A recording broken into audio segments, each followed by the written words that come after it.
तो चलिए शुरू करते हैं एक कहानी, एक परिवार, एक सब्जी और जबरदस्त आतंक की। कहानी शुरू होती है एक फोन कॉल से और एक बहुत ही अजीब मांग से। और परिवार का सबसे बुरा सपना सच हो जाता है। फूफा जी घर आ रहे हैं। देखिए, डरने की वजह भी थी। पिछली बार जब फूफा जी आए थे तो एक गाड़ी हाथ से चली गई। फूफा जी को सब कुछ बर्दाश्त है, लेकिन अपने करेले के स्वाद से मजाक बिल्कुल नहीं। और ये खबर इतनी सीरियस थी कि विवेक को अपनी सारी मीटिंग्स छोड़ ऑफिस से भागना पड़ा।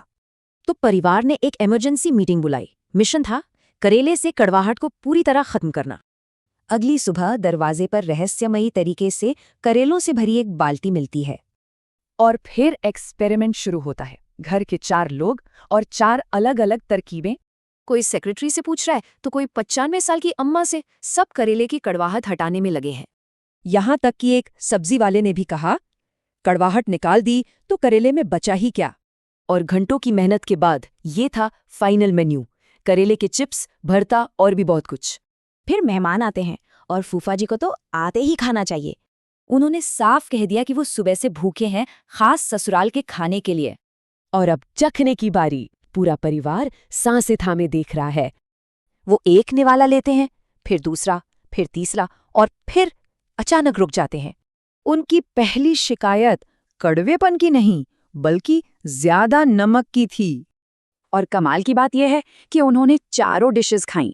सब कुछ ठीक था, जरा भी कड़वाहट नहीं। परिवार ने राहत की सांस तो ली, लेकिन एक कन्फ्यूजन भी था।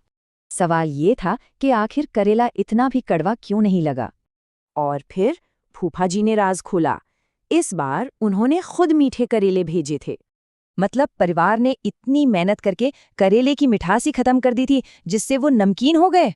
नतीजा ये हुआ कि फूफा जी ने पुरानी गाड़ी तो लौटाई ही, साथ में एक नई भी गिफ्ट कर दी। और आखिर में पूरा परिवार एक साथ खुशी खुशी ड्राइव पर गया। पर सवाल अब भी वही है, अगली बार फूफा जी के आने पर मेनू में क्या होगा।